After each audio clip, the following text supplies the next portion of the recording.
What's going on, everybody? I hope you are all doing well. Today, I just wanted to share some information and simplifying science to practice on electrolytes and micronutrients. So, basically, what electrolytes really are, they're just micronutrients. You probably heard of like if it fits your macros or macronutrients or hit your calories or all this kind of stuff that goes around the internet. Basically, what happens is I always say a saying: if it fits your macros, but does it hit your micros? And micronutrients are very important for they have got electrolytes inside them. So I just wanted to speak about the common electrolytes because you get electrolytes through fluid and the diet that you take in. And when I'm working with a lot of athletes, I always look at a food first approach because you get these from food. You don't need to be going out and buying all these drinks and following all these fancy things all over the internet. Because basically, what they really are is they come into what they do is they do three things, three simple things. They manage fluid balance. They help with muscle contraction, and they manage the nerve impulses in your body, right? And they also help absorb the water and hydration that you're taking in. Now, if you looked into where electrolytes you get them from, say for an example, the common ones that you'd hear everywhere is potassium, sodium, magnesium, bicarbonate, and I think chlorine is another micronutrient and electrolytes. Now, probably the most common ones that we do here. So, for an example, let's say you looked into a food first approach. You could look into let's say we looked into potassium. We looked at sweet potatoes, white potatoes, bananas. You look into avocados. You looked into even some meat contains potassium. And the thing is, a lot of fortified foods now in supermarkets and everywhere we go contain a lot of potassium and most of our micronutrients anyway. So, but the milk, let's say you take in milk, let's say you're from Ireland, Republic of Ireland, the best dairy in the world, and you take in milk, I don't think you're going to be deficient in potassium. I don't think you're going to be deficient in the next micronutrient, let's say, which is salt. Which salt you get from salt. It's not hard to hit salt, is it really? Unless you're on a salt-free diet or some other kind of diet. So sodium is not really difficult, in my opinion, to me, because it's in a lot of foods, it's in a lot of dairy, but it's really just probably having a bit of salt or extra salt on your food throughout the day. Because I don't think we're struggling to hit salt, would you? The other one is magnesium. Magnesium helps with nerve control, insert nerve impulses in your body, like relaxation. It's very good for that. So it's very good for recovery. There's different kinds of magnesium, which I'm not going to go through now. I'm just going to go through where you could probably get magnesium. A lot of green vegetables contain magnesium. So as you know, a lot of people are following all these fad diets of late. So it's probably difficult to hit magnesium through food. Sometimes it's difficult to hit potassium because people are on so many low carbohydrate diets or on so many different diet fads that sometimes it can be hard to meet these requirements, and then they go and get someone says, oh, use this electrolyte drink, instead of just looking into the fundamentals of sports nutrition and applying them on a day-to-day basis consistently.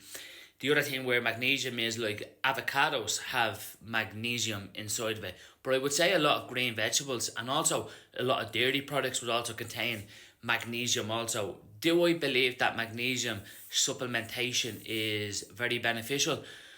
I do believe that magnesium, I think it's magnesium glycinate. I'm not afraid to make a mistake. It's very good for 10 grams of it a day. It's very good for sleep.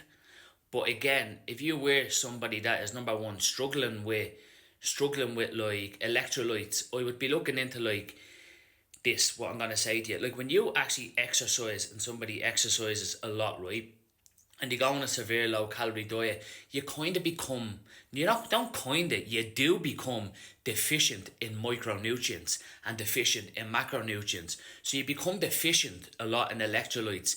And even if you looked into the research on dehydration, being even a little bit dehydrated by about 2%, I think 2 to 5%, it actually decreases your aerobic output.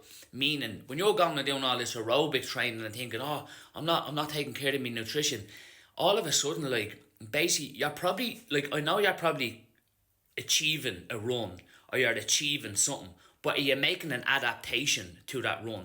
That's what I would challenge. I don't think so. Not in a dehydrated state, not when you're deficient and not hydrated correctly.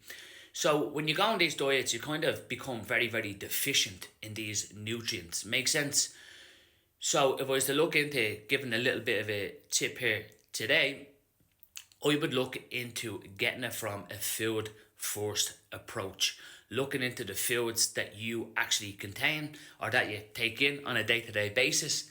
When you look into these foods, like, you don't really need to look too deep. Just look into it, like, say, right, I'm going to actually look into the micronutrients inside of this food. And you could use something like an app.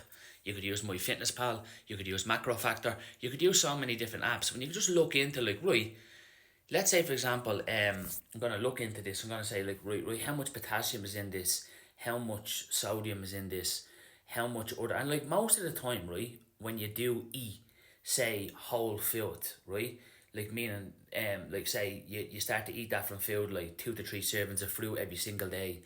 Probably, whatever, carbohydrates, 3 servings a day, probably the fuel performance. Eating quality fats every single day to absorb vitamins A, D, E and K, and to be able to good for like hormonal function, stuff like that. But basically, let's say you start to consume all them foods, it's not just that you're taking in electrolytes, you're probably taking in different kind of nutrients also that can regulate a good gut microbiome and can regulate good like performance inside of the gym, that can fuel your brain for glucose for the brain to be readily available, stuff like that, to be able to give you, say, consistent amount of dietary fibre from insoluble and soluble fibres every single day. So, like, it's not just about, like, eating for potassium only. My whole point that I'm trying to make here to get to the end is that when you usually actually hit, like, 2 to 3 servings of protein a day, or you hit, like, basically 2 to 3 servings of vegetables, even if you didn't like vegetables, or 2 to 3 servings of fruit every day, and you control your energy intake and you drink water regularly throughout the day. You don't have to drink all that oxygenated water and all that stuff. If you look into the signs on that, there's not even good signs on it. But you just had to go just drink regular water, sleep really well, make sure that you're fueling your workouts, especially if you're an athlete. That's one thing I would do. Like, before I go, one thing that gets a bad name and a bad rap in this fitness industry is dairy. And when you say to someone, like, how does it cause inflammation? Like where, how do you measure that? And they actually don't even know what they're saying. Then they stutter, like, because how is it causing inflammation? Like, realistically, like, if you look into dairy, it's got like especially from Republic of Ireland, like, and New Zealand and places like that, the dairy is incredible. So let's say you looked into that, right? And you look into, right, so if you look inside a dairy and you broke that down, right, dairy's bad, but it has calcium. Calcium is also an electrolyte. Sorry, just sometimes I don't copy anything, I just go with the flow. So calcium, also very, very good for your bones. So think of that. I think now it's 700 milligrams for males. I believe it's about 1,000 to 1,500 milligrams a day. And that's not including exercise expenditure for females. So if you looked into that, and then, like, say you got the dairy has that, it also has sodium, it also has potassium, and it also has protein. Whey protein is made from dairy.